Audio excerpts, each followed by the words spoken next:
The crank, that essential joint that unites you with your eMTB.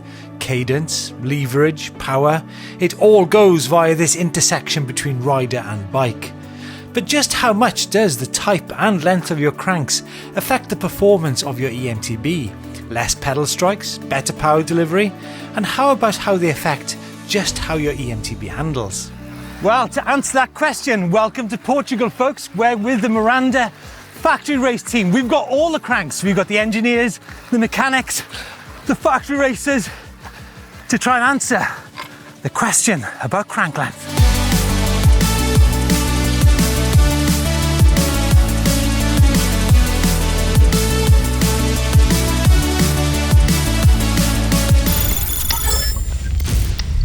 The focus then to compare and contrast long versus short cranks on our Portuguese technical climbing and descending mission. And the man murdering me on these stunning rocks out here in Vouzela, Portugal, is Miranda factory racer Tiago LeDorean.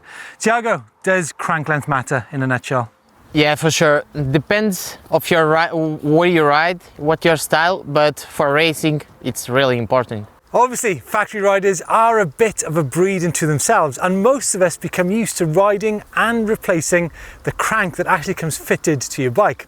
Now, the problem with that is that most brands have got a different idea when it comes to the optimum crank length. So the question is the crank on your bike the best one for you?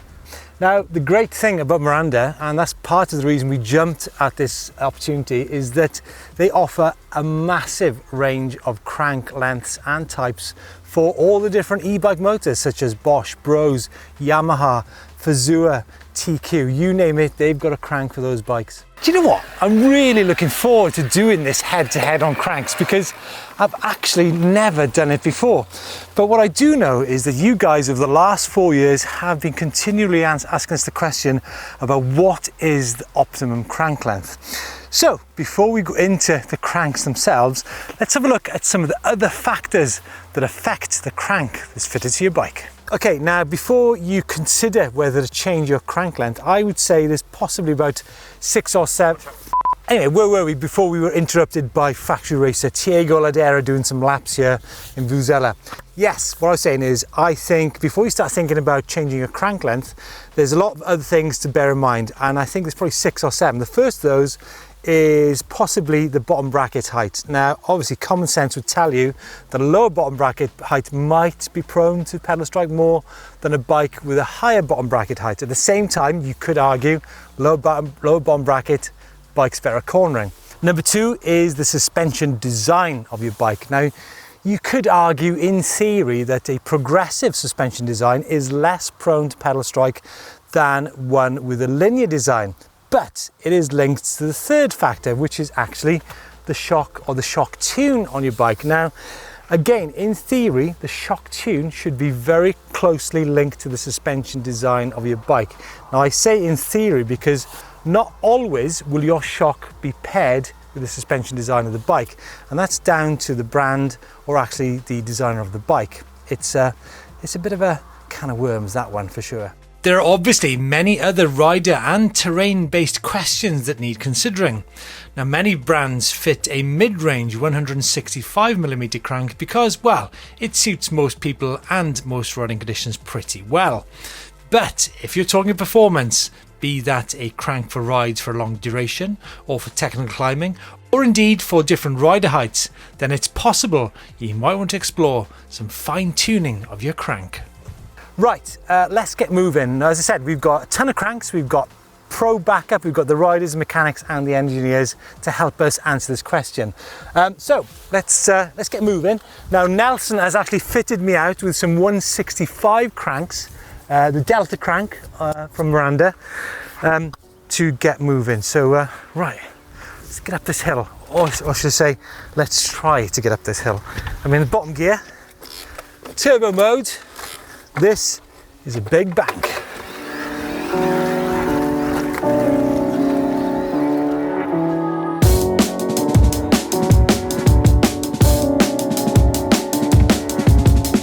Okay, going to give you guys a little bit of a track walk of our special stage out here in Portugal. So starting off, come off the track straight into a bit of single track. Oh, and then we're instantly into a tight section. Aha! Now, I don't know if you can see in front of me, we've got a very narrow channel here. This is classic pedal strike territory. So it's not just about the crank length here, it's about the size and width of your pedals too. So also riding technique. So we'll examine that a bit further later on. At the minute, we can just about squeeze through there. Oh my God. Can you see that? It's full on. So, even though cadence does matter, I can't actually see what my cadence is because there's pretty much an arm wrestle. And then arm wrestle straight into tight corner, 2 spells, more sort of lumpy terrain. When it comes to terrain like this, it doesn't really matter so much about crank length as rider technique to get you up the climb. But I'm now on 165 cranks. Feels pretty good. So climb ahead, I'm accelerating. Just about. And then back onto single track. So it feels fine spinning it this rate on this type of track.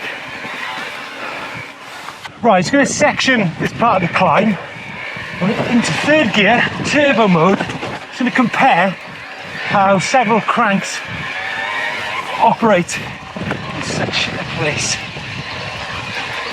Smooth strokes actually in these 165s. Yeah, pretty happy with that. 3rd gear, so you come a dip to a crest. So I'm thinking that possibly that's where you might be able to get a quicker reaction off the 155 pedals later. Okay, I've done my first sighting run and 3 or 4 practice runs on the 165 crank, and I have to say it's a crank size which I'm pretty familiar with, certainly in terms with the Bosch motor, 36 chainring, and the cadence needed to do technical riding. I'm pretty sure it's going to change when I swap out to a 150 next, but I want to point out the crank we're using today is the Miranda Delta crank. It's an aluminium crank, and can you believe it actually comes in 8 different sizes, either off the shelf or customizable. We got like 150, I think they got like 152.5, 155, 160, 170, 172.5, 175, or around about that. But as you can imagine, it is, it could be a fine art getting the right crank for you and the type of terrain that you go onto. So now I'm going to swap out, as I mentioned, to the 150 crank, and I'm pretty certain it's going to need a different technique to conquer this, I have to say, amazing rock out here in Portugal.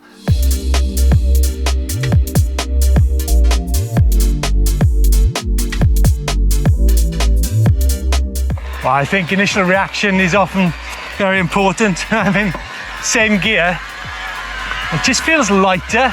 So 3rd gear.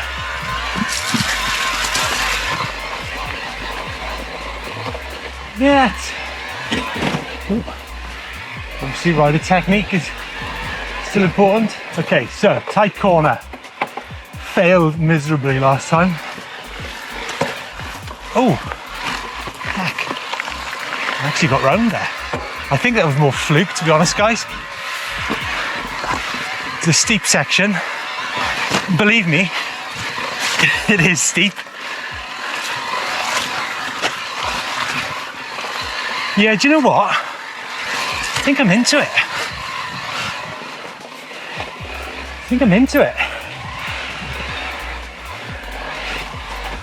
Feels like more time on the crank.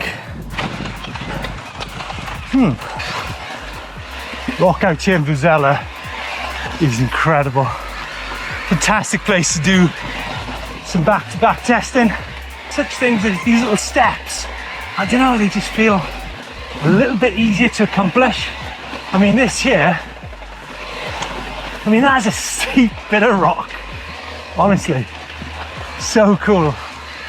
And this again, into hollow, and the secret to getting up there is getting on the cranks quickly and getting acceleration and cadence to get the most out of the motor. Obviously, when you get onto these smoother single tracks, it's not so critical. Okay, coming up, folks, is one of the toughest switchbacks in the world, I'm pretty sure. I'm in the easiest gear, and in turbo, taking my time. There's a huge incline, but look, oh, I did it! Oh my God, I just did it. Tiago, I just want to get my thoughts down before it gets clouded with overthinking. Yeah. I've just gone 165 to 150. I think it makes a difference on the climbs. Yeah, for sure.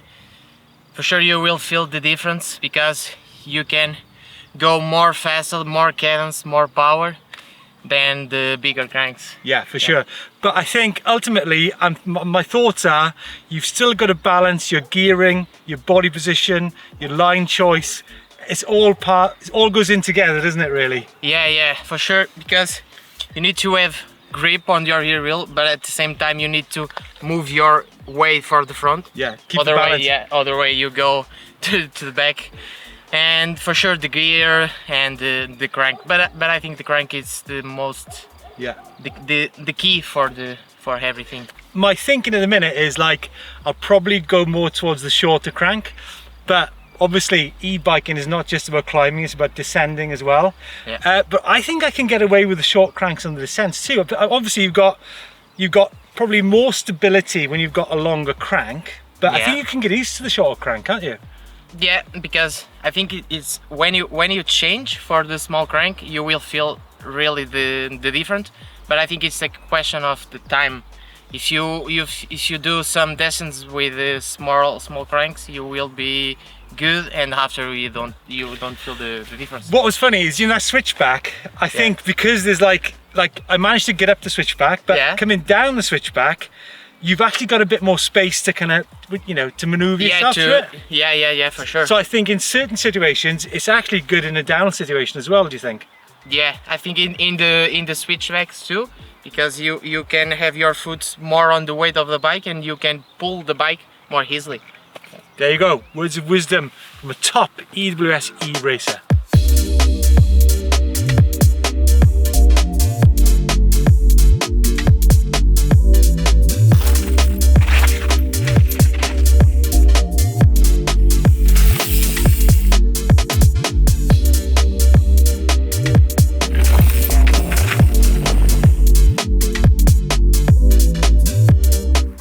I tell you what, this crank testing is pretty hard business. Right, where was I on my 7 things to think about before talking about crank length?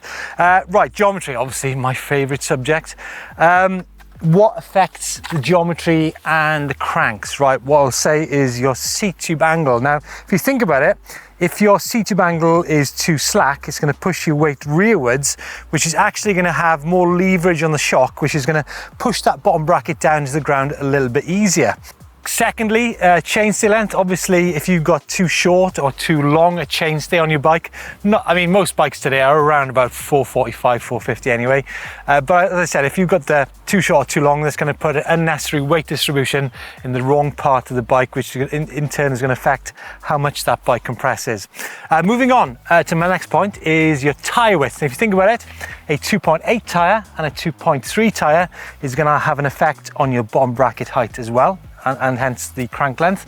And the final thing, which I'd say, and obviously probably the most obvious, is your pedal shape and size. Now, pedals come as either SPDs or flats, and I don't ride SPDs, but I'm kind of guessing that a flat pedal will be more prone to pedal strike than an SPD for sure. Now, whilst I've been doing runs on the 150 Miranda Delta cranks, it's really made me think about just how specialist eMTB riding can be and simply the kind of different riding that we all do. I mean, here out in Vouzela, we've been doing an incredibly technical climb, and that's not always what people do on e-mountain bikes. Nevertheless, you could say that eMTB does 3 main things. We do climbing, descending, and also ride flat single track as well. So it's worth bearing in mind when you're thinking about changing the crank on your bike, exactly what type of riding you do, because it's pointless, say, putting on a super short crank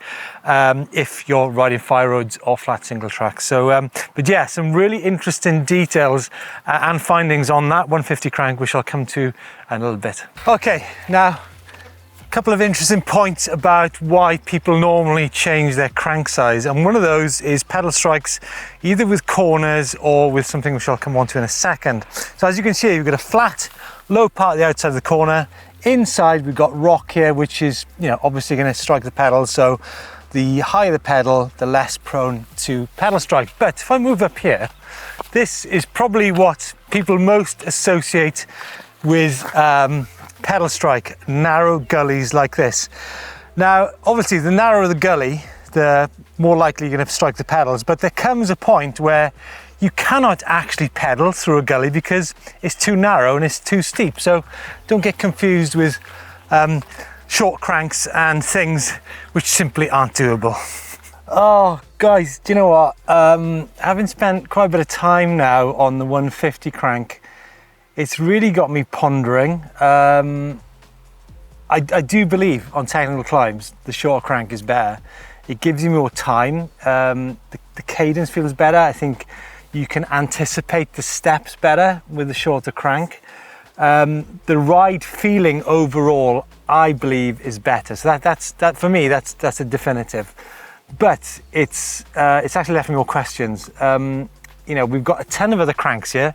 You know, 155s, 160s, 172.5s, and I'll be honest, I don't think I need to go there. I think what I need to do is actually go home and put all those cranks on my own bikes with different wheel sizes, different geometry, to see how they interact with those particular shape and size bikes, because that's the key thing here, guys, is that it's not just about this crank on this bike on this day. My findings today are probably irrelevant to other people out there.